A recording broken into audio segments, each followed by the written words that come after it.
She did an episode. Everybody is still just grieving the horrible tragedy of what happened and just processing all that. And that's all everyone wanted to do. She starts going, Charlie was pressured. Okay. There was an intervention with Bill Ackman in the Hamptons. And she talks about this secret Hamptons meeting. And I'm watching this going, oh my God, you are the biggest liar on the planet. And you know how I know she's lying? Because I was there.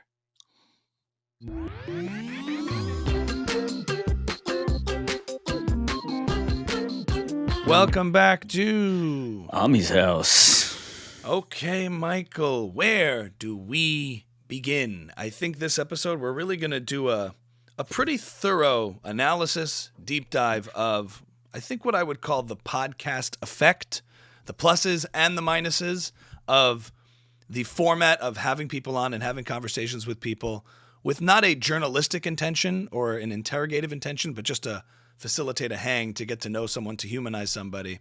And there's been instances of that have occurred over the past few weeks, and I want to cover that with you and unpack that and talk about the issues that positive and negative impacts of such things. And then at the end of the episode, we have a little bit of a, I guess, reveal of sorts that I've been holding on to for a while for a variety of reasons, but I'm ready to kind of discuss it now publicly. So stay tuned and stay to the end of the episode because I'm about to drop some bombshells. So we're going to go through Mamdani on Shulz, Nick Fuentes on Tucker. Mm-hmm. We're going to get into what Candace has been up to and reveal some interesting piece of news that we have that no one else does. Very interesting. So I have something. I just find it interesting, Michael. I just find it interesting, and we're gonna tell you the truth. We're gonna tell you the truth because when you have the truth, nothing can stop you. Okay.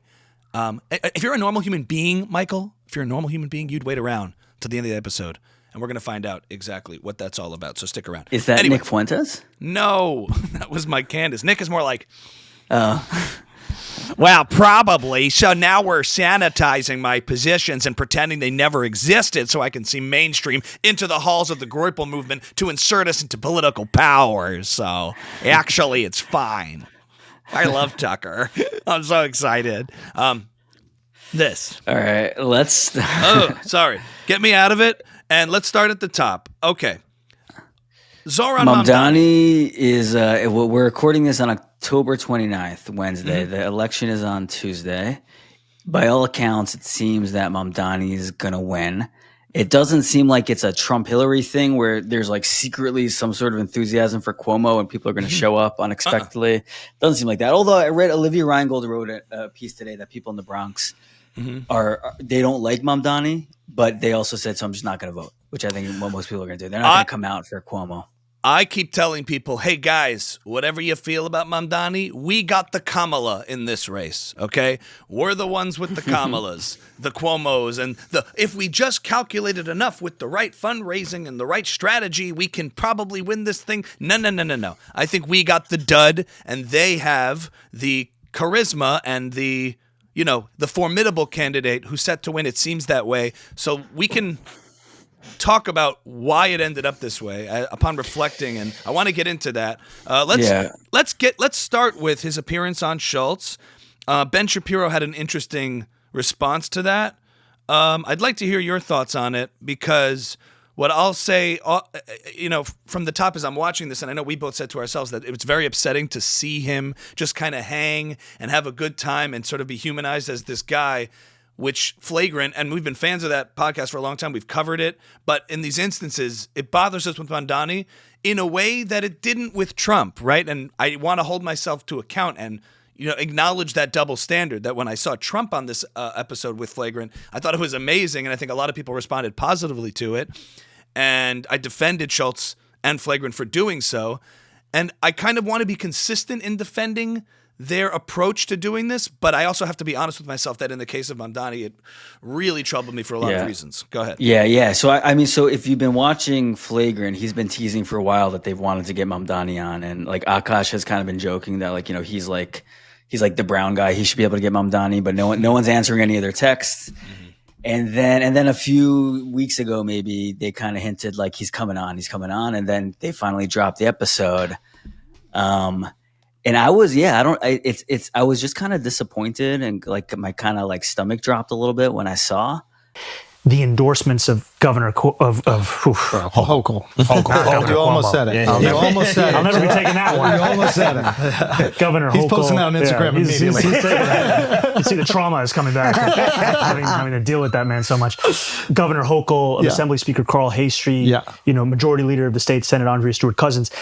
These are endorsements not just of me, but of the agenda. Because in Albany, it's often spoken about as 3 men in a room. Now it's 2 women and a man who are in that room. And to have the endorsements of all of them, huge. It's huge, and it paves the way. I also think for this agenda. Like your political momentum, right? Thank you. No. And I mean that. I don't even mean it as a compliment. I mean, like, I take that back. It's kind of, it's hard to articulate, really. I think it's because I don't think it's funny, and I don't think it's fun.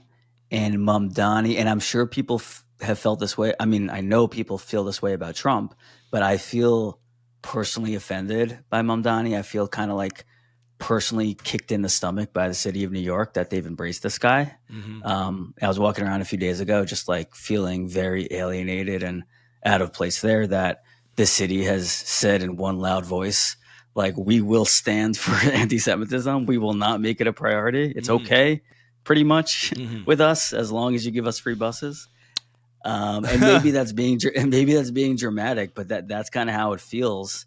And like my family also, like, we're like a very New York family. My family came here in like the late 1800s. We've been in Brooklyn and East New York for like generations. My grandfather was a cop. He was an officer in NYPD. He retired as a lieutenant.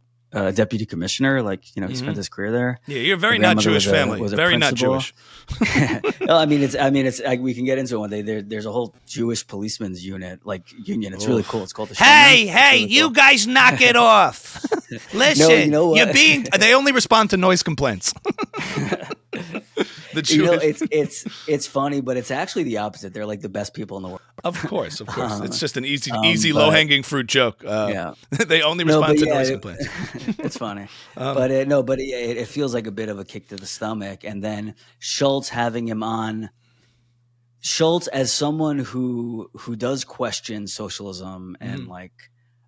His parents are in real estate. If you listen to the show, you know these things. Like, he has some sense of economics and finances. Like, he's not a moron. And then to just kind of have Mamdani on and do like one level deep of pushing, like, hey man, like, you can't really freeze the rent, can you? He's like, yes, I can. He's like, okay, cool, that's awesome, man. That's great, awesome. It was just very disheartening. So let me ask you this: Are you disappointed at just the content and the way it was conducted, or the principle of having him on? So that's what we're going to get into. I'm disappointed in both, but I don't think it's fair to be disappointed in the fact that he had him on to begin with. What I do think needs to happen is that we need to start rethinking how we think of these podcasts, right? And these podcasters, not judge them or accuse them of anything for doing it in the first place. Because what I'll say to you on the contents of the episode is it isn't really Shulz's job or the members of the podcast on Flagrant or any podcast really to engage in an economic debate with anyone, and even Zohran Mamdani or Bernie Sanders, left, right, or center. I think they see their role, and I think they would agree with this, as having people on to see another side of this. Like, let the journalists, let the politicians, let the opponents of Mamdani make that case. My job is the same way I approach Trump, and I know that he approached Trump this way, and he spoke about this, where I'm not going to just have people on to make myself look smart or virtuous or knowledgeable. I'm not going to, put a panel together and just condemn or hold people's foot to the fire in that particular way. What I'm trying to do is something else, which is create and facilitate a conversation so we could see a different angle for this person, humanize this person. And it's the same thing he did with Trump, where his opening questions, I remember, was like asking him about being a father and raising children, because Trump was expecting a child. And I think what that does is provide a space in which the guest, whoever the guest is, will be able to open up and be themselves and be real. I think that's a really good strategy and recipe for making great podcasts. Now, if the person you're having on is Trump, I happen to think that the harm that people think Trump would cause was way overblown and deranged, and therefore this podcast was really effective at correcting that perception. I think it has the opposite effect in the case of Mamdani, where there's a lot of derangement the other way to say he's not going to be harmful. He doesn't have these bad beliefs, and it sanitizes and provides cover for that. I know that's not Shulz's intention in doing that. He's not trying to mislead at all. He's trying to create I think he's trying to create an authentic podcast experience, but it can backfire in that way, and it all depends on the person you're talking to. Like you said, he speaks out against socialism. I think he's more in line and leans capitalistic, but I can't expect him to have every arsenal of economic pushback on socialist ideas, which we can talk about ourselves. But that's the goal, is a podcast where it's an authentic conversation that's not meant to be journalistic interrogation. I think the Rogan model of if you spend enough time with someone, you'll get to know who they really are. Mm-hmm. I think it does work, and I think if you spend 2 hours with Mamdani, you get to see that he is a pretty cool guy. Mm. He's charming and he's normal and he's pretty nice, right? And and he is. I'm sure I would like him if I met him. Mm. What that model doesn't do. He wouldn't like you though if he really knew what you stood for. No, well, so what that model doesn't do is it's not necessarily the best way to interrogate ideas. I don't think his ideas are good, and just talking to him for 2 hours, especially after he's gone through all his media training, doesn't get to the heart of his ideas. Right. Rogan does it sometimes. I think there's that famous clip of him and Candace Owens, and he pushes her on climate change, and she falls apart, and she's been out of the Roganverse since then. But it's really not the best way to get at whether or not a person's ideas are good. Right. And that's where it fails. And we can't necessarily have that expectation and then harsh judgment when we don't get those results out of a podcast that's not an intellectual podcast, but an entertainment podcast, or a podcast that's social, cultural, and meant to facilitate a hang. We spoke about this the other day too, which was if Mamdani ventured into criticizing comedy, right? Or criticizing even kind of media podcasters. If he started talking shit about Rogan and how dangerous Rogan was during COVID, you bet Shulz would have pushed back and had a lot to say with a lot of authority on those things. If he started saying how certain jokes shouldn't be allowed, they're too offensive, or we shouldn't punch down, or that crowd work or comedy specials have gotten out of hand. If he started talking about things that I think Shulz has a real passion or authority on, and not just a curiosity, I think you would have seen a different dynamic. But because he's speaking about things that Shulz is vaguely familiar with, and the average person is vaguely familiar with, then I think the posture is to be open and curious rather than try to say, here's my capitalist positions, blah, blah. If I can't, and I get that. And these guys like to say that they replace late night. Which I think is true. I think another way in which is true is that if somebody has media training, they can go on their show and instead of promoting an idea over 7 minutes or promoting a movie, they promote it over 2 hours. But they're still exploiting this platform to get their ideas across. Mark Andreessen does it all the time on Rogan. Peter Thiel does it on Rogan. Palmer Luckey just did it on Rogan, I think. And Mamdani did it with Shulz. He just got his ideas across without much pushback at all, which is what you do on Fallon, and that's what you do on Colbert or whatever, or Jimmy Kimmel. But we tend to think of them as like Kimmel's bought by the corporate interests, so that's why he would never push back on this.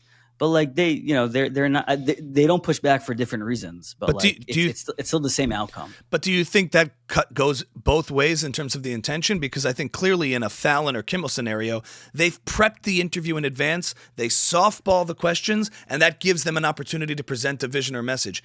In the case of a Flagrant or a Rogan or Dylan, that's not happening. So there is a little bit more of an authentic push and pull organic conversation. Maybe not coming from Mamdani's perspective, but from theirs. There is, and if Dylan and Shulz were great, economic and political thinkers, it would be an amazing platform to really, really push them. And Tim Dillon does sometimes, and Andrew Schultz does sometimes when he's in his lane. But if someone who has more media training and is smarter and more strategic than them comes on, they just roll over them.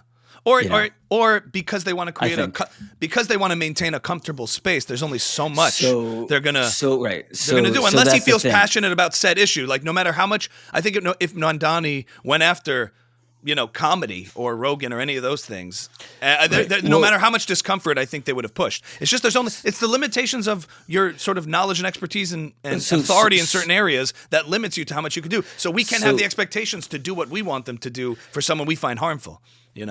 Yes, and it goes back to reframing what they are and what they aren't. Like Shulz's job is to make a beautiful podcast, and he does that really, really well. Right. Like specifically to make a beautiful New York podcast. Like Mamdani is the most popular guy in New York right now. He needs to have him on, and his job is not to take him down. His job is to create 2 hours of entertaining conversation. Now that's fine and that's great, but we shouldn't be thinking of him as a thought leader. Maybe a tastemaker, maybe like a cultural commentator, but not a thought leader. Right. Or just what, I to refine that again and to add to that, it's that we might want certain things out of this because we find Mamdani objectionable, but the responsibility of that, I guess, kind of lies on, others like his opponents to make better cases. And the people who are there to detract and sound the alarm, I think if someone's not accomplishing that or is having a different agenda or a different motivation, then and they want to facilitate something else, then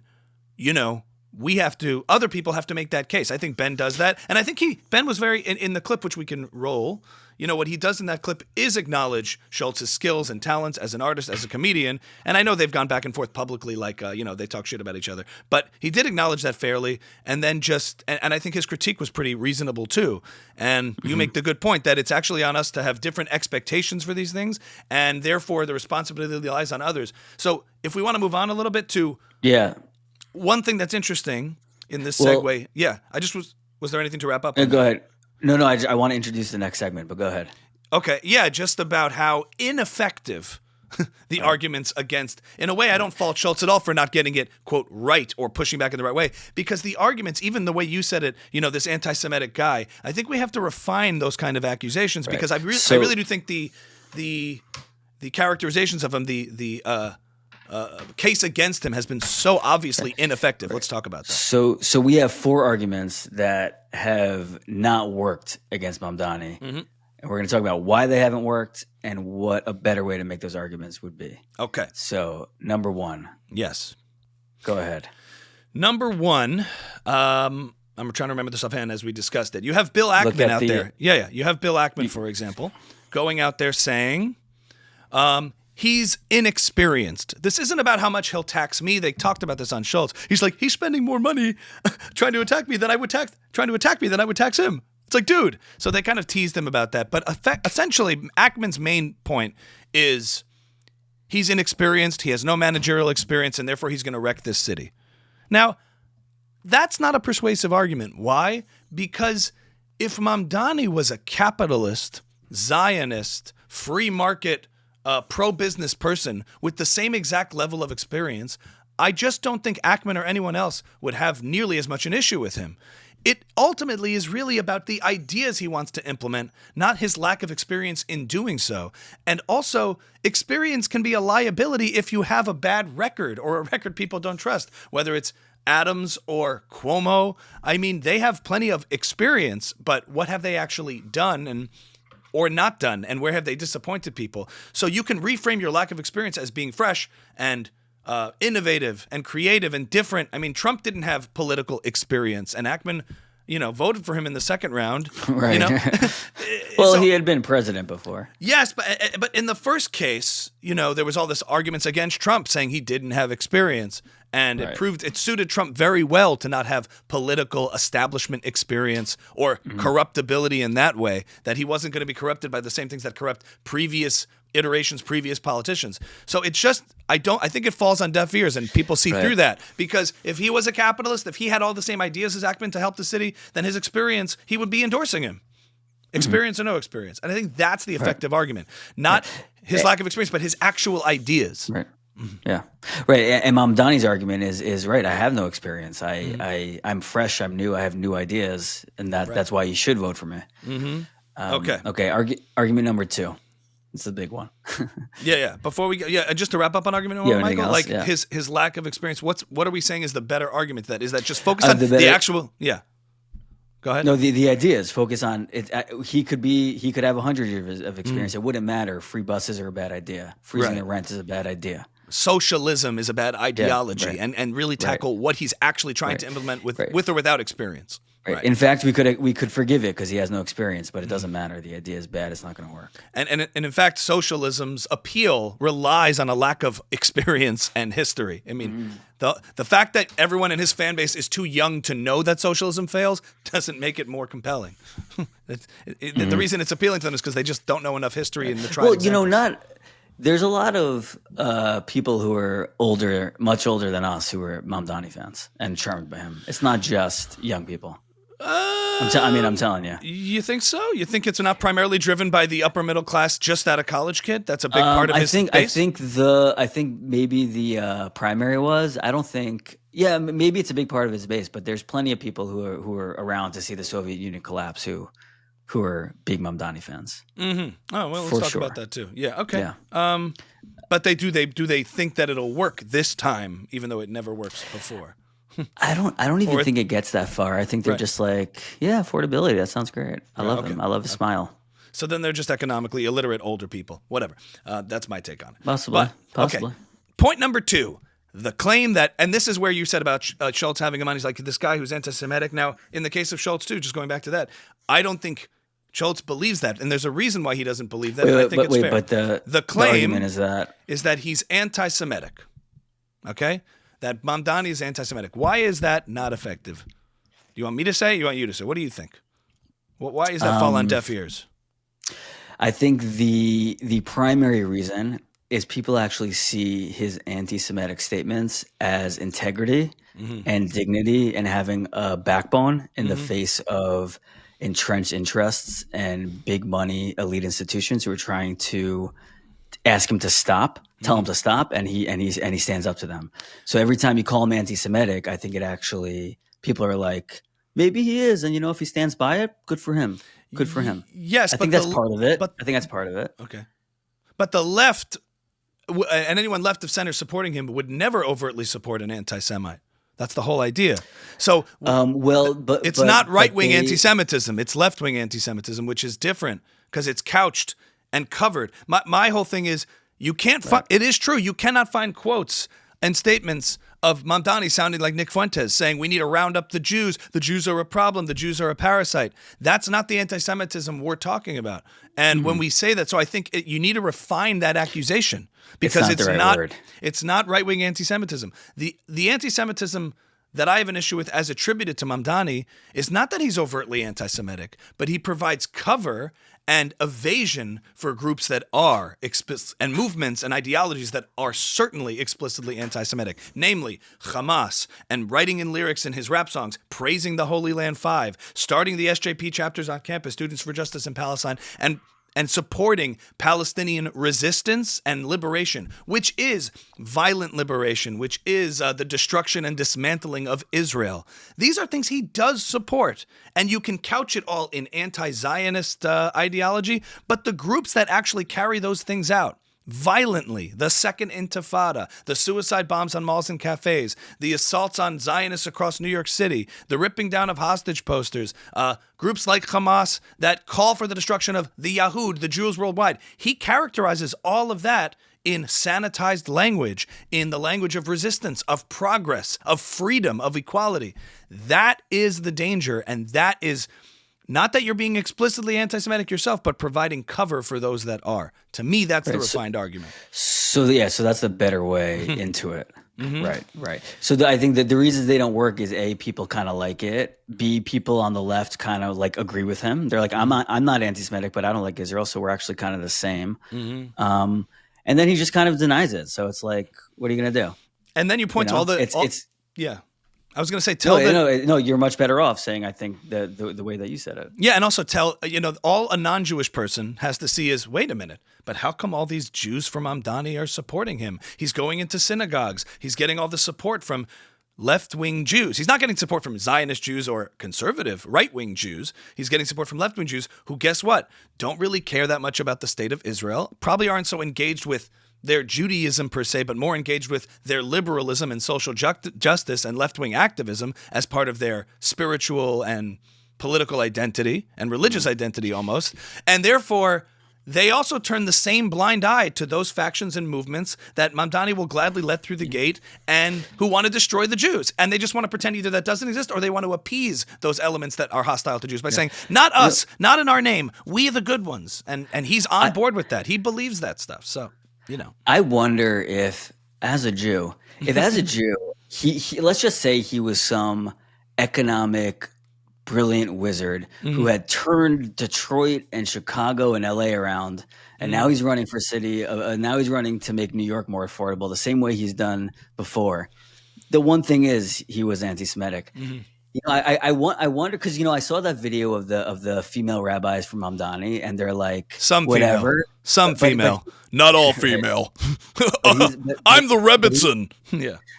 But they're like, but he's gonna make us be able to stay in the city and afford our rents. And I'm like, if I also I don't believe that, but if I believe that, I wonder how I would feel. Like if he really was gonna be a great mayor, a capitalist anti-Semite rather than a communist anti-Semite, I wonder, or capitalist anti-Zionist. I don't think I'd be as up in arms. I don't think.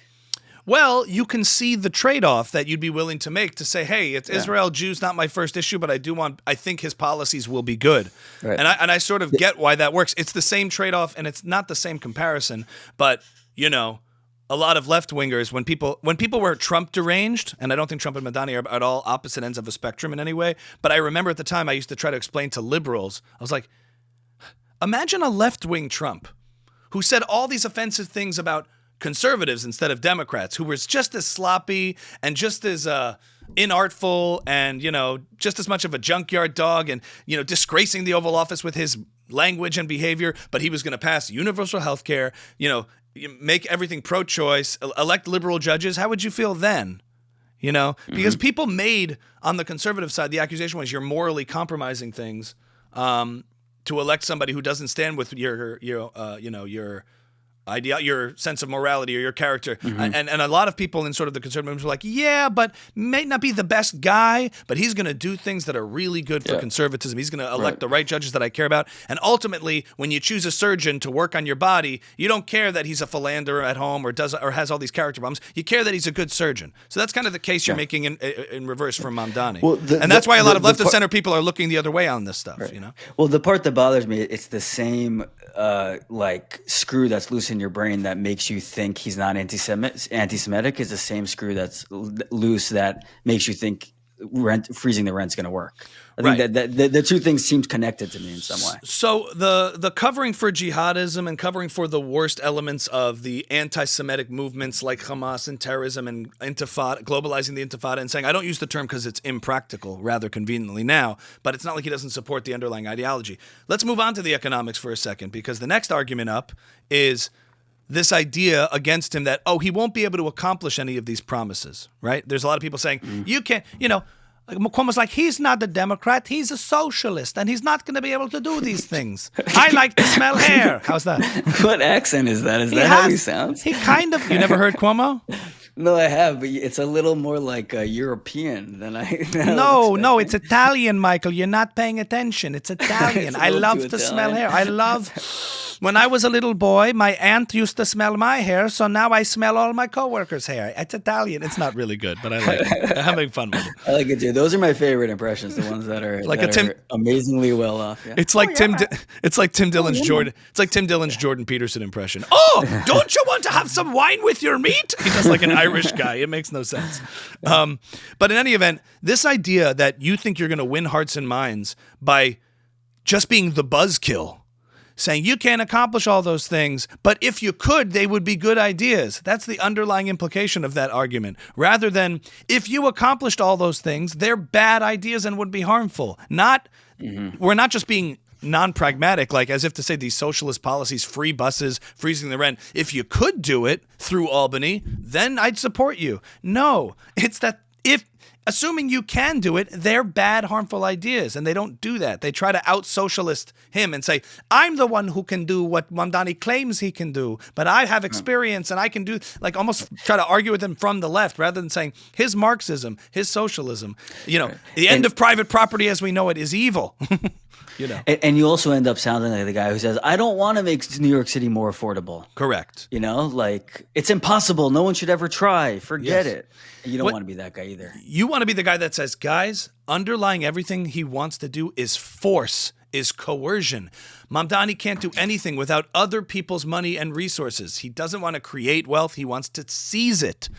And I think that speaks to the American spirit of, making something for yourself and building something. And he's anti-production. He wants to seize on what people produce. I think it's sort of the Ayn Rand thing. You have to go for the ideology at its core. Socialism means force, and he uses fake words like investment and partnership I want to partner with the business community. That's not partnership saying you have to give me your money. But they never go for that. There's no such thing as partnership implies we're both voluntarily exchanging in things. That's called capitalism, Zohran. That's not socialism. Socialism is coercion. Is me saying you give me yours and A and B decide what C shall do for D and they take a little bit off the top. That's what socialism is. And you can't do good with other people's money. I have a prediction to make going back to the Shulz thing. Shulz had a line where he's like, you know what? If for 2% of my money you can make the subways in this city run, then take it. Mm-hmm. Great. Please do it. I have a prediction that after all this, let's say Mamdani pulls it off and he taxes the higher tax brackets. Mm-hmm. And let's say he can't accomplish it, and now Shulz's money was taken, and he didn't get what he was promised. Mm-hmm. I have a feeling maybe people like him start evolving into real conservatives, where they're like, you know what, Mamdani, you got me, but like no more of that. Like now, I don't want anyone to be taxed, and like through this experience, they evolve politically also. Sure, that's a good call. It'd be interesting to see how time will tell, or Shulz moves to Florida. That'd be hilarious. He's like, remember when he used to say, I don't act. I don't want to act. I don't want to act. And then he's in movies a few years later. So he's like, nobody's leaving. Nobody's leaving. But, people are not pawns on a chessboard that you could just pass these policies and move them around and they just abide. People do. That's what Ben said also. People do move. People do make, find ways to protect their property, So I think we covered the last argument, by the way, but I want to ask, do you think Jews will move? If this goes through and things, let's just say things don't go south, they just kind of stay the way they are for a little while, you think Jews will move? Yes, because whether it's Israel or Florida or even for the maybe not for the economics alone if they can afford to absorb that, but more the symbolic spiritual effect of the Democrats deciding to throw down with the far left and say, hey, they're politically successful. They're winning at the local elections. So we're paving the way for the far left components who are very anti-Israel and provide a permission structure for all of the radical jihadist movements to come in and be very anti-Western. I think that's what this means. His victory will signal to the Democrats, go further left, enough with the centrist moderate policies. And I think what that will do is, paired with the infighting that's happening on the right, leaving Jews, especially around anti-Semitism and Jew hatred, which we'll get into in the next segment, it's going to leave us feeling that much more isolated with very little friends and allies or people who will not just stand with us, but or be philo-Semitic and pro-Jewish, but also stand up to those elements that are anti-Jewish. There's a different thing there. Moving on to the last thing, though, his argument about making things more affordable. The argument against him is like tied to the last point is like he can't make it more affordable. He's not going to be able to accomplish those things. And I think the alternative argument is his policies. I agree with the aim and the goal of making things more affordable. We don't disagree on that. But capitalism and my positions will accomplish that. His will only make it worse. Mm-hmm. And maybe you could speak to a little bit because you have some experience in the housing market and real estate, like how these good ideas with good intentions have disastrous consequences. I had an interesting talk with my father, who's been managing real estate for a very long time in New York City, and I was talking about I was like let's say they freeze their rent. He finally returned your calls. Just kidding. Let's say they freeze their rent. What happens? And and so he said So what freeze the rent means, which I wasn't aware of this. What it means is actually landlords cannot raise prices. I thought it meant that there were predetermined percentage increases each year. Like if you rent out a free market studio, you can raise it 1.5% next year. But it's no, like prices stay where they are. It's rent control. Control versus stabilization. Versus stabilization. Yeah, sure, stabilization right. means like a fixed percentage. Only it can only go up by a certain amount. Is rent stabilization? Control, rent control means it has to stay at this price. It cannot go up. So it's locked in. So let's say you're not a huge property management company that owns 75 buildings and worth $1 billion. You're a guy who owns 2 buildings in Queens or the Bronx, and now it's already very hard to make money in New York City, and now you're not allowed to raise your rent, and then your tenant calls up and they're like, I have roaches in my kitchen, and you're like, I'm not dealing with that. Like I can't. I'm breaking even as it is. I'm not spending $75 on an exterminator. And so that goes on for a while, and the apartments start to deteriorate, and then the tenant goes, well, I'm gonna report you, and then you get a fine, and you go like, I'm not paying the fine. You're telling me I can't raise my rents, and now you're fining me for like not doing, like, I'm not paying it. So then eventually you get 100 fine. There's a certain amount, and then the city condemns the building. Now, meanwhile, the garbage in front of that building nothing's getting clean. The garbage isn't getting dealt with. There's why rats, is that? There's roaches. Why is that? Because you can't make money on the building, so you're not going to invest in it. Like, you're certainly not going to like improve, and your improvements stop. Right. And then it moves down to, so you can't do renovations, you can't do maintenance, Right. You're not incentivized to do that because it's not profitable for you anymore, because you can't increase rents in order to reinvest in your business, which is the building.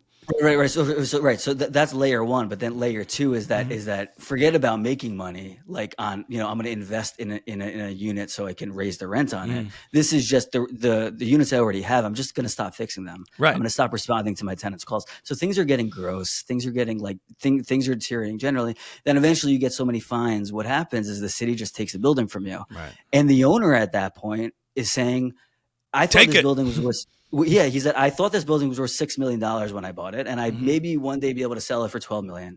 Now it's actually worth $3 million because of all these laws. No one wants to buy anything in New York City. So, like, please take it from me. Yeah. So what happens then? Now the city has basically, through their laws, privatized all of this. Privately owned. They've made the building Nationalized, you property. mean? Nationalized. Yeah, privatized. They've made it part of the city, owned by the city, and took it out of someone's like private ownership. But here's where it gets interesting. And then what happens? Then they call the tenants and say, hey, I'm from the city. We own the building now. You can buy your apartment that you've been renting for $200,000. Like, it sounds like a lot of money, but in New York City, that's dirt cheap. So like, and that's actually a really good way to make the city affordable.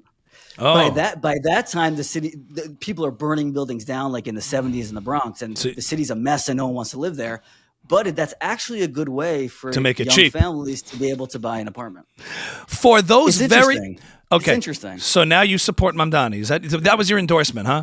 Well, what you're leaving out is that for those tenants who stayed in the rent-controlled apartment, what we also left out is the deterioration of the landlord-tenant relationship, which happens. They don't respond. They become less responsive to maintenance, to upkeep, and there's no incentive structure there because there's no profit motive, and he has no incentive to benefit from this now. And you've deteriorated and made it, and you haven't fixed the landlord-tenant relationship, which you called exploitative before. You've made it much, much worse.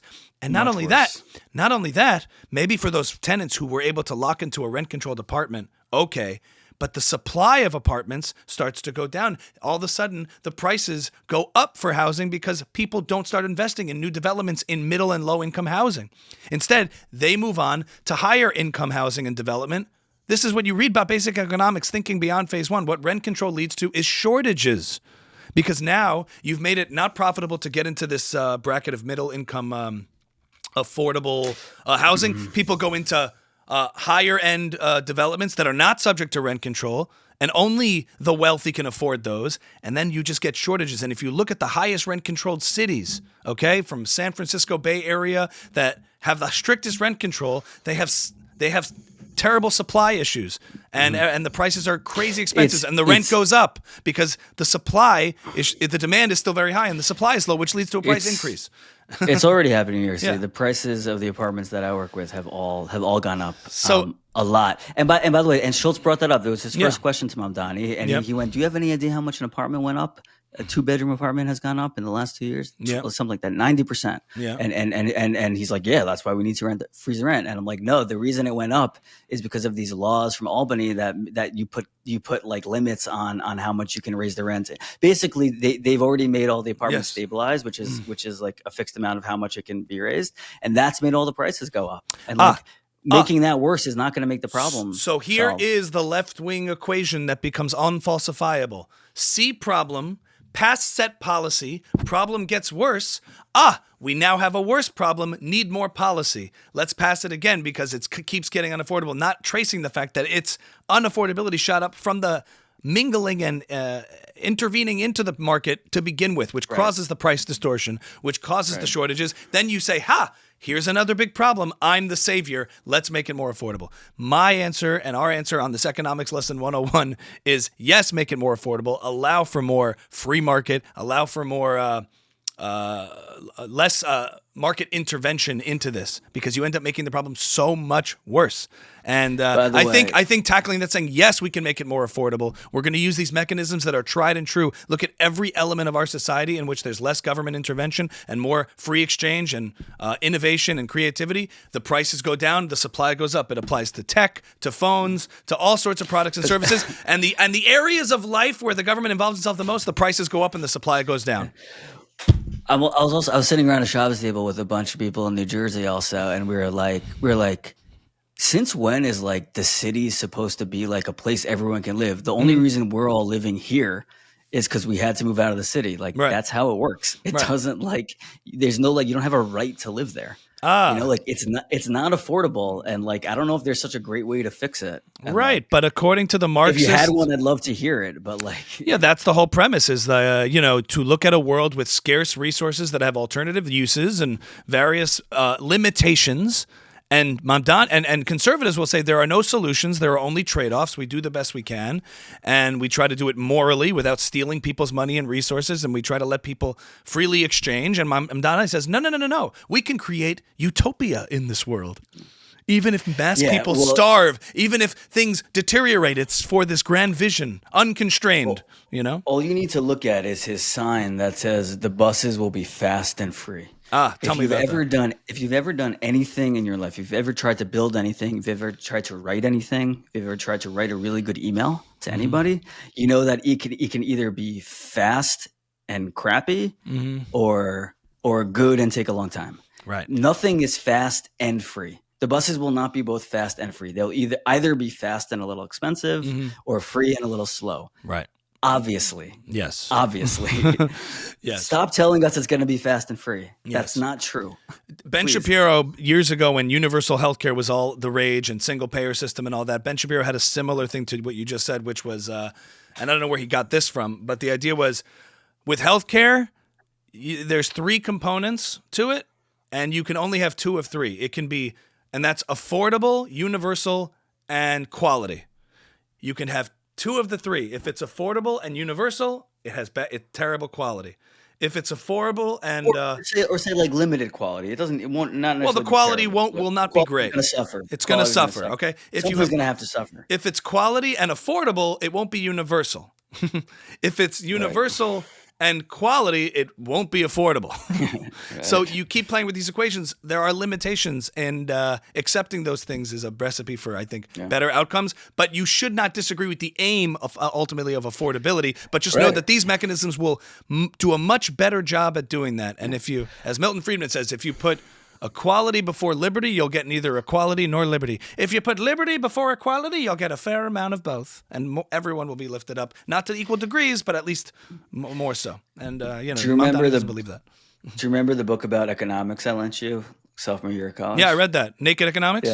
Yeah. If anyone's feeling a little lost and you want just a very economics 101 book, Naked Economics is a really good book. It really lays it out for idiots like me to understand.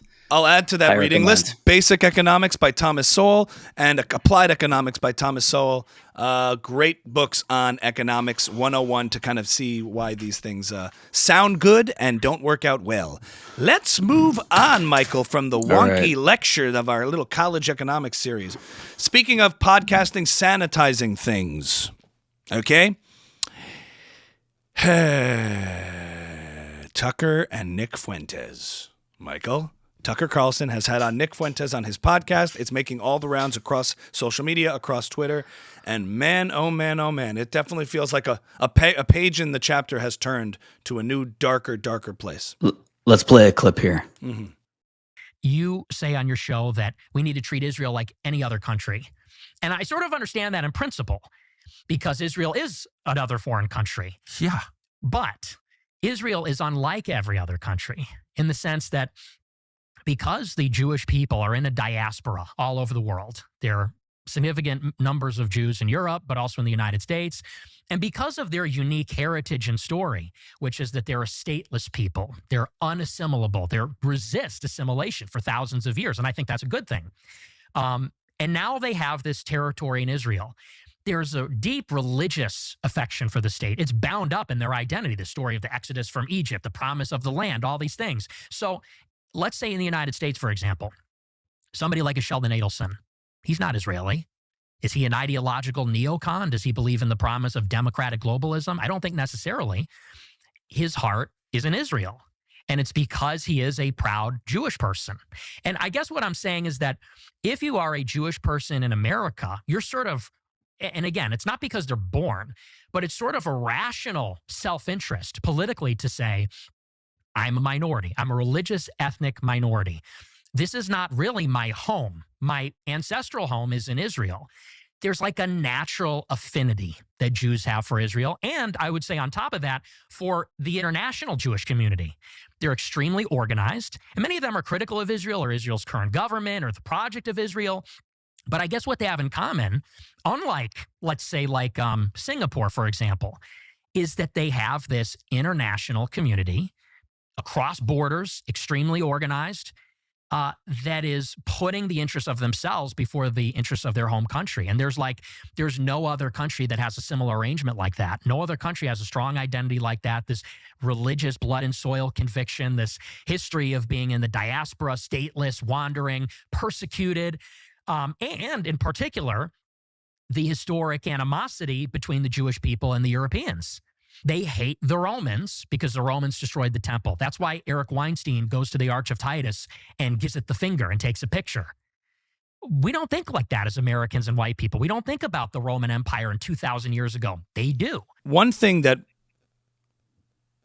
from the get-go is a deal breaker to me, seeing Nick Fuentes on this podcast, is that you just know going in kind of what it's going to be like, and Tucker's whole approach to it. You know, softball questions, curiosity. Yeah, we respectfully disagree. Respectful disagreement. He completely ignores the entire history that is Nick Fuentes and the platform and the message and the movement that he's built, which is overtly hateful, bigoted, anti-Semitic, really anti-Semitic, okay? Not just throwing that word out at anything, meaning proudly, authentically hating Jews, calling them parasites, calling them an occult, saying these are the things that are all over the internet. You can't miss it, and there's no hiding it. He's a proud, authentic yeah. I don't want to play it here because I think YouTube would probably take the video down. You don't have to. Go look at it on Twitter. It's live stream after live stream after live stream. Even the things he said about Tucker's favorite, beloved Turning Point USA that he wants to be a part. The things he used to say about Charlie Kirk. He says, I've infiltrated Turning Point. And he said, I've raped it. I've, said these things. I don't want YouTube to pull us down. But anyway, the things he said about Charlie Kirk, the things he said about Jews, the Jewish people, about he's not just an Israel critic, not just somebody with, different views. But what's happened now is this process that I've noticed of he's clearly positioning himself to become mainstream and palatable and digestible. And for Tucker to have him on, and even if they didn't do those things on this episode, what it does is it grants this permission to say, oh, I've heard a lot about Nick Fuentes. I don't know a lot about him, but now I'm being broadcast to this massive audience, and he actually seems like a pretty reasonable, intelligent guy. And Tucker doesn't bring up all that old stuff and put it to him. Correct. So in the clip that you mentioned, if now we're being forced to contend with the arguments he's making, even though at one point it was get out the room, these things are not tolerated here. So if we want to get into the weeds on that, which feels yucky and gross to even have to do, he makes this crucial mistake, which is seeing things that are observationally true, like there's a lot of Jewish representation disproportionate to our population size in, say, banking or Hollywood or media. And I think from a vulnerable standpoint, the Jewish community in the state we're in now has a knee-jerk reaction of denialism. No, none of that's true. There's lots of different people and lots of different things. No. We are disproportionately represented in a lot of things. But then he insinuates that there's something nefarious or conspiratorial going on, which is exactly what the left did, by the way, with any kind of disparity. They see, white people are overrepresented here. There must be white supremacy, There's all this disproportionate, wealth in certain communities, in the white community or whatever. There must be white supremacy, and therefore that's a systemic issue. He does the same thing and calls it Jewish supremacy or Jewish conspiracy. And it's interesting. People don't do this with other groups. They don't look at the NBA and say, there must be some black conspiracy to control the NBA, or look at Asians and their representation in laundromats or nail salons and say they do recognize that the disproportionate representation, but nobody goes, there's this Asian conspiracy to control the laundromats or the nail salons. Just because there's disparity and disproportionate representation of different things doesn't mean that there's something nefarious and evil going on, but he does that, and he uses it to facilitate a grievance culture, a scapegoating, so that people don't have to be accountable for their own shortcomings. They could just blame the Jews collectively. I thought his point... I obviously condemn him, but I think a lot of what he says, besides the parasite stuff, like all the crazy, overtly anti-Semitic stuff, his point about Jews having a special relationship to Israel. That's not like Singaporeans have to Singapore. It's different. It's deeper.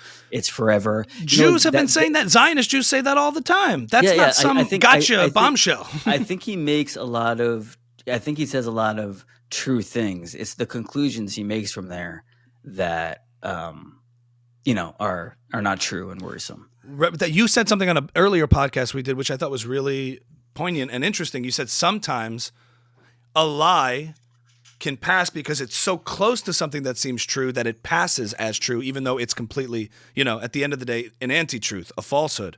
And that's how it gets through and is persuasive. If he just got on there and for the entire episode said Jews are lizard people, and I just know it, I know that they're all secretly lizards, then most people would be like, he's crazy. That's just crazy talk. Right. But what he says is he points to things and patterns and, like you're saying, draws this nefarious conclusion rather than the obvious, do Jews have a special, we're like 15 million people. You can make the same argument. Does he have dual loyalty to Catholics? Is he loyal to America or to the church? Is he loyal to the Pope or to the president? I don't know. There's millions and millions and billions of Catholics around the world. And I'm just seeing that they are just represented in all these places, and the church is very powerful and has a lot of influence. Like, I could do that with anything. You're not calling out anything. You're saying that people, human beings, when he said something interesting about how they put their interests over the country's, guess what? Every human being has a hierarchy of values. It's called a hierarchy. I'm interested in my self-interest more than your self-interest, Michael. That's just between you and me. I care about my kids slightly. I know. I care about slightly my wife and kids more than your wife and kids, and you should care about your wife and kids more than my wife and kids. Doesn't mean I don't care about your wife and kids. It's not exclusive. And then as you build up these concentric levels of hierarchy, we have immediate family, extended family, community, religion, and Jews do have this ability across borders to have formed this cohesion and sense of community and common history. No one is denying that and ever does. Or maybe the people that do, but they're mistaken and it comes from a different place. Yeah. What I'm saying is he's noticing that. Great. And you know why we're able to survive through thousands of years and persevere? Not because of some evil grand conspiracy. Guess what? If you focus on educating your children, focus on staying married and building families and building communities, you'll have positive results. The nugget of truth is it leads the Jewish community to advocate for America's support of Israel, which I think is true. But then again, like, just look at the empirical evidence. It's only helped America. I mean, there's this argument that it's hurt America in this like awful way morally and economically, and it's like, if only we could get rid of AIPAC, then like Detroit would be okay. AIPAC. Stop it, AIPAC. You know, like I'm saying, like, that's where it breaks down. Where it's like, yes, they do advocate for Israel, and it's actually helped America a lot. Yes, like you just kind of go off a cliff at some point, even though I think your basic assumptions have credence to them. But there's a big confusion there in that. You're confusing the nation state of Israel as a government in its current modern manifestation and the Jewish people's ancestral connection religiously and spiritually to the land of Israel. And he doesn't really know those differences. So in other words, and I think even Jews kind of confuse that. It's not nuanced, but in other words, it's not a gotcha. You care about Israel, you're Jewish. It's like, no, it's not. That's the case that Zionism and Zionist Jews have been making this whole time. We have a connection to it. We care about it. And guess what? In America, you know what's American? Religious freedom and tolerance to practice your various religions. He can care about the church. He can care about the Pope. He can care about all sorts of things and practice that religion freely. And what makes us American is that we can coexist and live together with our various hierarchies of values. As opposed to putting America before all those things, America's not asking us to do that. That's the point. The American idea is separation of church and state. You has come here to escape religious persecution, not practice it, Nick. That's my message to him. And he thinks he's being more American by calling out Jews for having religious preferences and priorities towards homeland, practice, culture, peoplehood. No, that's why you come to America, so you can freely practice those things. That's what, and coexist in a prosperous society of different religions and faiths, and without having to be questioned and made suspect. That's my whole thing to him. And by the way, in America, if you have a real problem with AIPAC and the Jewish advocacy for Israel, then vote for politicians who don't support it, and that's what's going on. And you know what I'm saying? It's not this like nefarious control, that is receding in its influence, and that's America. That's how it works. And what I'm seeing from the audience he's trying to build is not their issue with the Jewish people having a community, but with his lack of one. You know, you're pointing to groups of people. This is the part I can sort of understand why people are gravitating towards these evil ideas, is that for a long time, like sort of the far left, woke left, called white people and white Christians the worst thing you could be, who are not deserving of any identity of sorts. What I would caution against is basing that purely on race. They're trying to answer that call by saying, let's band together and be the white people we're supposed to be. But Judaism and Jewishness as a race is not really what it is. It's not the totality of being Jewish. There's so much, it's about ideas and values and customs and traditions. That's not an immutable characteristic. That's a choice to engage with and participate in. And I would advocate for anyone to engage with the various religions they're a part of that means something to them, as long as they provide tolerance for other people to do the same. He's advocating for real racialism. It's about whiteness. And that's... off of Tucker Carlson, he's very explicit about that. Yeah, he's not saying that on Tucker Carlson show. Yeah, and making that your primary identity, a racial melanin in your skin kind of thing. And that's empty and void. That's the argument against racism and why it's harmful, that these immutable characteristics are really not that relevant. What's relevant are the values and the choices you make and the way you live your life, the ideology you and the ideas you put out there, the types of actions you do. And if he's looking for community, people should look to people who are advocating for that, not a racially tribalistic, blindly tribalistic society in the sense of simply by the color of your skin or something immutable, you're inferior or superior or any of those things. These are the bad ideas that America is founded against. Individual liberty, the ability to make choices, the ability to live in the values you see fit. That's what America is. And he's anti-American in that regard, using his anti-Semitic arguments to prove how anti-American he is. That's the whole point. And so if he's jealous or envious and wants to scapegoat the Jews in a way he kind of expresses this admiration for Jews. Look at what they've been able to do and accomplish together. We need to match that power.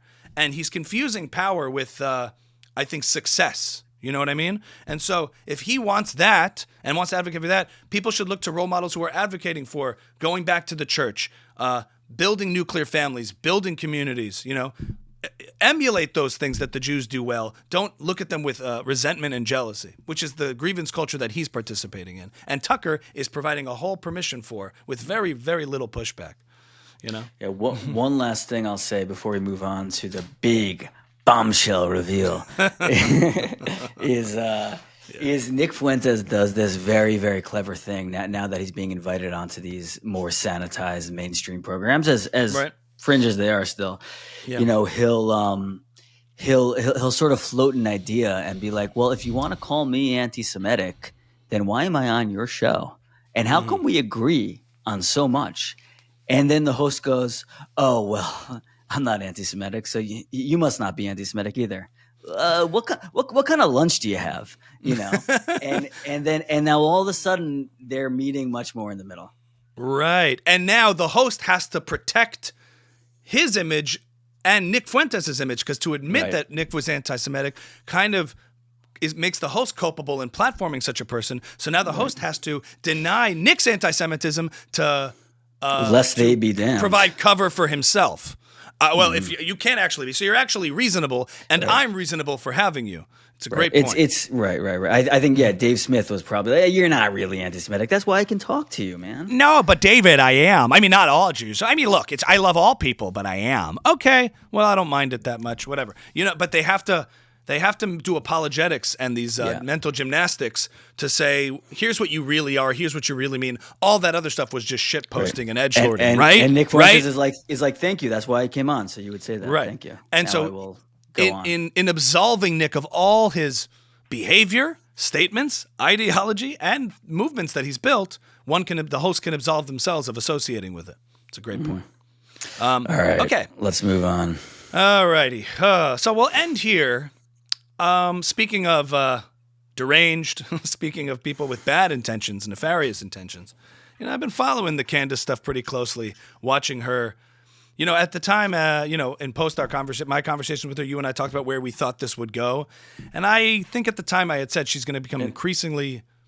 When was it? This? Was like a year and a half ago? Yeah, back in the day. I mean, obviously there's a connection. I've had 2 debates. I've been on her show kind of 3 times discussing Israel, which started civil. Then it got a little more contentious, and then I've just seen this increasing downfall for her into the brain rot that is anti-Semitism, the brain rot of derangement on all these things. And then,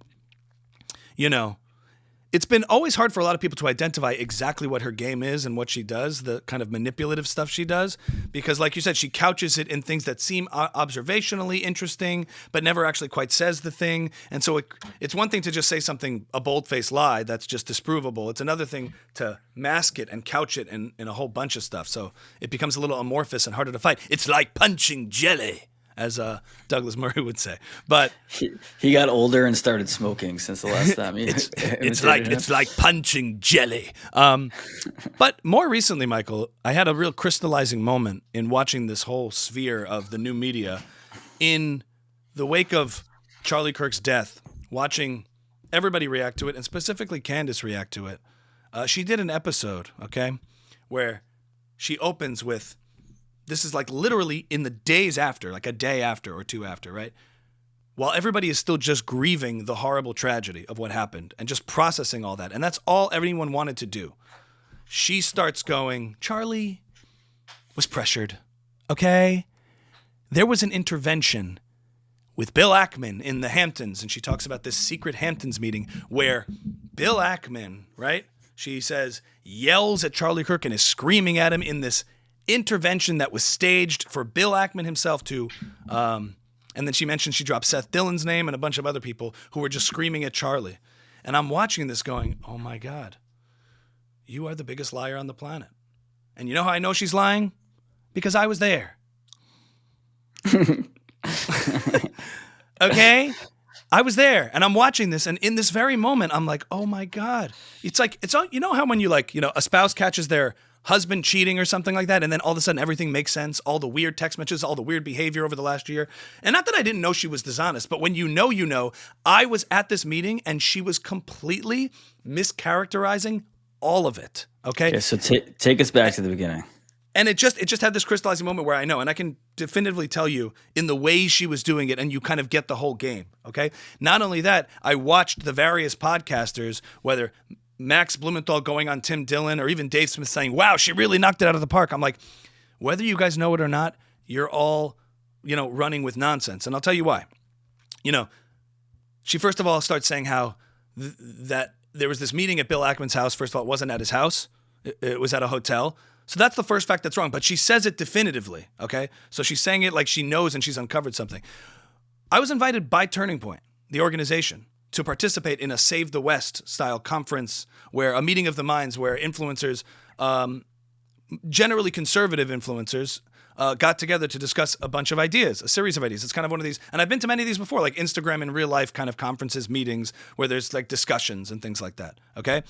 And it was generally conservative influencers, but then the Israel issue is where people were kind of disagreeing. And obviously Charlie was trying to toe the line to trying to keep the coalition together and not get distracted with Israel stuff. And I think he was getting a little frustrated with the knee-jerk reaction to people throwing anti-Semitic or coming after him and giving him pressure in that regard of saying like, that whole conversation around him trying to hold the line on defending Israel in these scenarios where people were getting increasingly hostile, even in the MAGA movement. So they assembled this meeting to be in the Hamptons, and we discussed various things, okay? It was Charlie leading the discussions, and we all sat down and were hearing him, kind of suggest ideas to us, and we were discussing them. That was I was there on the first day. On the second day, I had a gig. Can I ask a question? Sure. It was Jewish Zionist influencers there.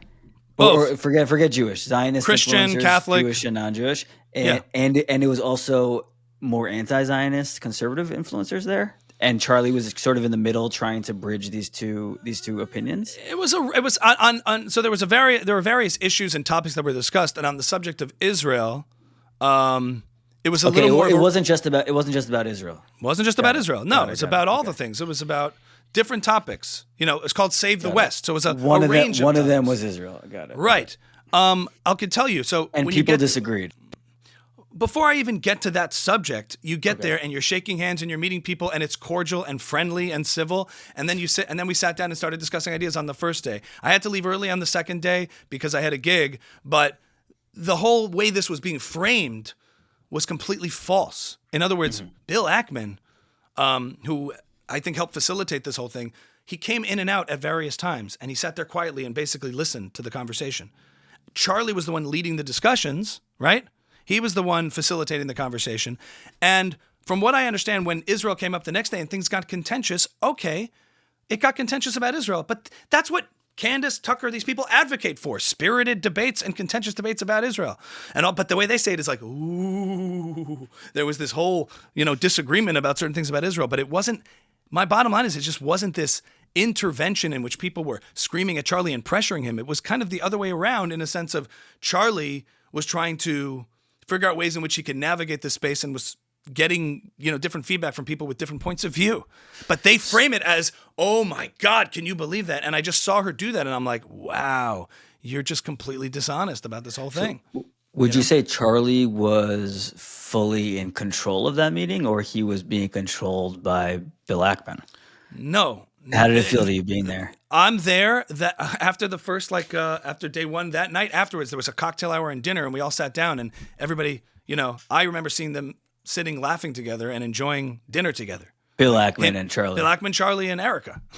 And afterwards, when I departed, I went over to Charlie and talked to him and he just said, I like you, man. I really like you. You're a real funny guy. We should be in touch. It was just like, so I was really shook by the whole thing. But having been there and just seeing how these things play out and then you see how it's distorted and framed, it's interesting. Whenever it's sort of a Candace or a Tucker doing the investigation or pushback, that's edgy. That's being bold and truth-seeking. And when it's the Zionist side doing it, that's pressure. That's manipulation. That's, they just frame it that way as opposed to just having different points of view on different things. Mm-hmm. And so what I would just say is it just was very revealing to see how it was so mischaracterized. And you could do that like I did with Tim Dillon talking about the MI6 in that episode where he talked about how James Bond movies, you can frame anything like it's conspiracy. And then you just watch the behavior in the days after Charlie's death with Candace. she spent her time going after not the enemies of Charlie Kirk, not those who were dancing on his grave and celebrating. She didn't have anything to say about the far left celebrations of what had happened to him. She went after exclusively his friends, his allies, his colleagues, who did nothing but praise him and mourn him and grieve him, and created this idea. The reason I didn't even speak about it is because it felt so inappropriate to start litigating his private correspondences or opinions, his true opinions. This just wasn't the time or place for it. And she was forcing people into that corner, which was so despicable. And you can learn a lot about a person by the relationships they keep over time. And you can also learn a lot about a person by the relationships they lose over time. And if you think about her projection, her trajectory over this course, like all the community she's been a part of as she's moved on through this space as a public media personality, she's lost most of that, whether it's the PragerU universe or the Daily Wire universe or all of these people. And she's increasingly isolating herself, all while trying to say that it's Charlie and his world that were betrayed. I mean, she's doing, is that what a friend would do? And someone who really cares is exploit his death and grieve and the true grieving and tragedy for self-aggrandizement and clicks to try to create a scintillating story.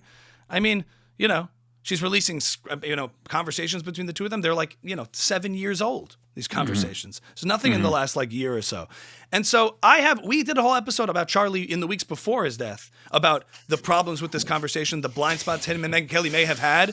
And yes, the tense disagreements about Israel that were coming to a point where they were trying to reconcile that.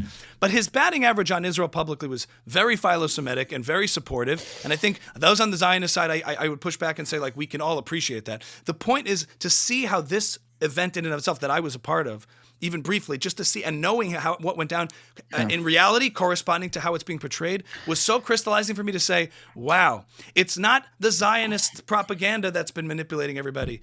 It's this propaganda. You're all being manipulated. And the Dave Smiths of the world and Tim Dillon's and Max Blumenthal's running with this story. I just saw the liars. I saw Max Blumenthal as the liar that he is, painting the story as not how it went down with authority. And then it just spreads a narrative that's animating these people. They're the propaganda. And those who run with it saying, new bat, she's, groundbreaking this story. I'm like, you guys are the propaganda. And I know that now. And I see how dishonest you are. And it puts you in a different position to just judge everything you see with a little more clarity and illumination as to the game that's being played. And just ask yourself, what relationships have you maintained over time? And in terms of Candace's case, who have you lost over time? And the answer is everybody. And eventually you're just going to be Pharaoh on the rock in the middle of the Red Sea as your empire collapses around you. Because, if you put, I would end by saying, if you put fame before integrity, you'll end up with neither fame or integrity. And if you put integrity before fame, I think you can maintain a lot of both. And the true people in this space who really value their integrity and are the true truth seekers, you can see they have staying power over time. And while people are concerned about her rise and influence, I just can see it being you're just in this for nefarious self-aggrandizement reasons. And I can see that very clearly. And it's very ugly and it's very dark, but it just means that all the people running with her narratives that she's putting out there are being propagandized and manipulated. And they're being played while thinking they're the new media. My whole point to you is, we used to say, CNN, MSNBC, all these people compromised. They're running with narratives. They're all just manipulating us. And we thought the new media was sort of the answer to that. And unfortunately, they've become so successful, the new media landscape, the podcast space, that they're succumbing to those very same things of falling for groupthink, narratives, propaganda, that they're unbeknownst to them possibly just spreading it based on false premises that I was able to see firsthand. I'm like, that's a false premise. Yeah, and here it goes. Instead of the pharmaceutical companies using NBC, Qatar is using Tim Dillon. You know what I'm saying? They're all being used by like much bigger machines who have a real agenda and like real nefarious whatever. I mean, at least in Qatar's case, like real nefarious intent. And it's especially disappointing because these are people who made their careers on being smarter than mainstream media, and they're able to see the propaganda where nobody else can, and they're not subject to it. I'm not going to take a vaccine. I'm not going to wear a mask. And like they don't have an eye for propaganda. They don't understand how it works. Like they hit a couple of like maybe lucky shots, and this issue has really kind of broken them. And it just kind of exposed to me how this game is played with false narratives being willfully put out there and everybody kind of running with it as if it's cutting edge truth seeking. And I think it's going to backfire, but I think eventually it causes those things to implode. And as you can see now, it's increasingly become more radical. It started with, like, I think Charlie was betrayed. I know because it came to me in a dream. And now I'm going after all of Turning Point. I'm taking all of it down. And everyone's kind of just moving on past her. And it's just weird that someone like Candace would set her sights and her ire and her rage on the very organization that he built and tried to instill with certain values and principles, rather than the leftists and the activists, the radical trans people who celebrated this, all the people across campus who were like, I think it was good, I think he had it coming. She has nothing to say about all of them. Yeah. And it just it shows the parasitic pattern of moving from one movement to another and just being, sucking it dry. And while she set her sights on like the Israeli prime minister, which is like comical, she's missing a socialist running the city of New York City. Yeah.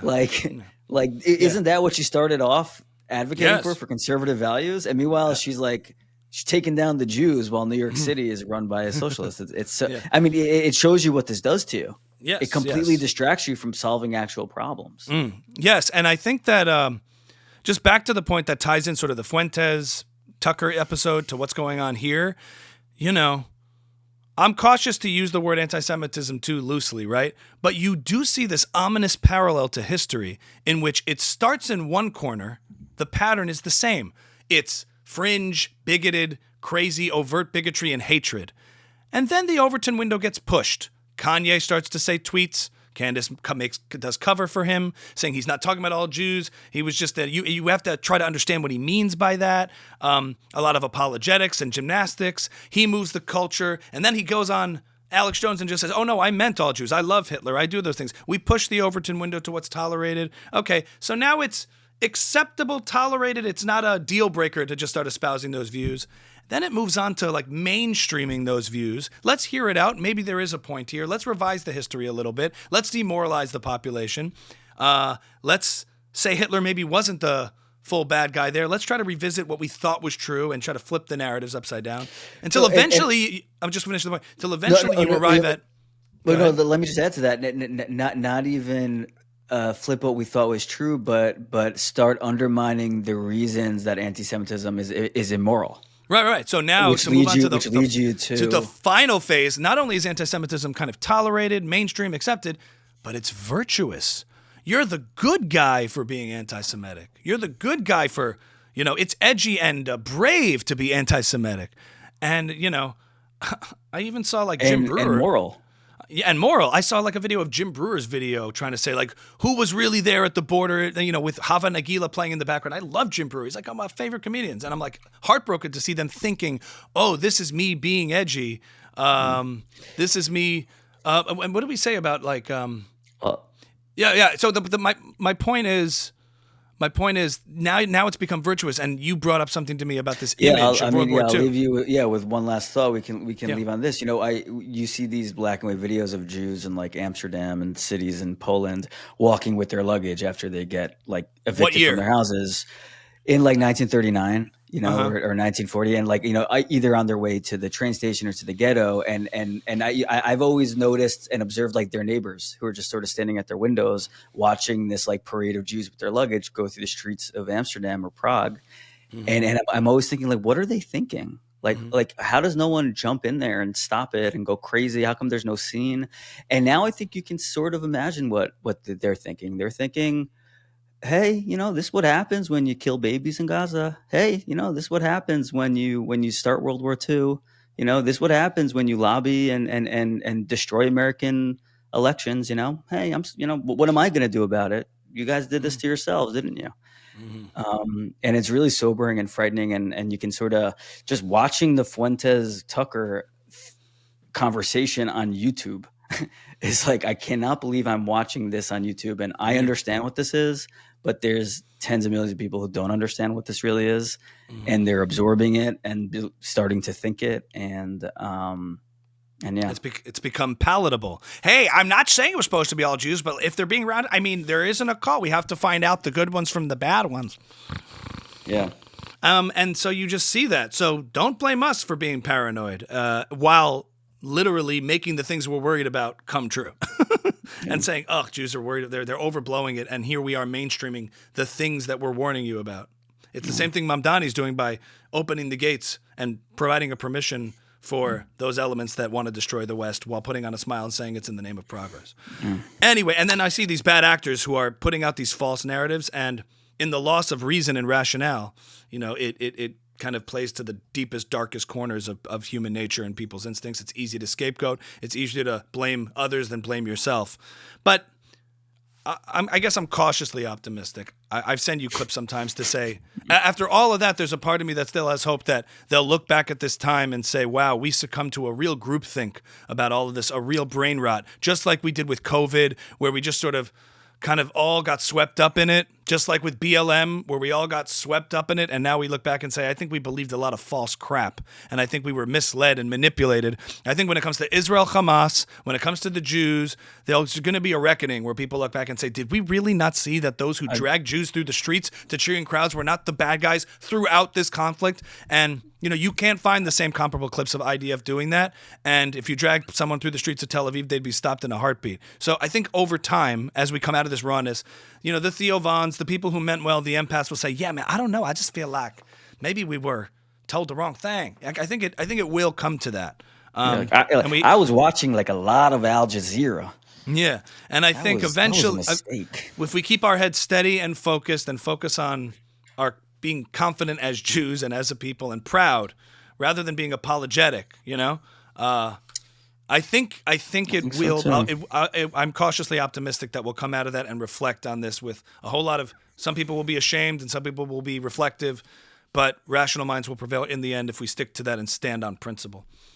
We didn't talk about the unity issues on the right with this, but you can't unify with people who seek to divide you. And that's what I'll say, because there's this whole thing about unity on the right. You need to take a stand on principle. That's what makes the right, I think, or the conservatives, that you're conserving values and principles, not trying to protect people and personalities. You can be friends with whoever you want to be friends with. I got crazy friends. You got crazy friends. People say all sorts of crazy things. You don't have to defend every bad idea. And I think with patterns of behavior for certain people, you start to question their motives, and it's perfectly appropriate to do that. Whatever you do in your private life is your private life. So I call on all those rational minds. I think there's going to be a dividing line, not between left and right, but on pro-civilization, anti-civilization, on pro-reason, anti-reason. And on those lines alone, there's plenty of political disagreement that can be had on that side. But that's the coalition that Ami's House is calling for. And that marks the end of this episode. A tell-all deep dive. Michael, whew, how you feeling?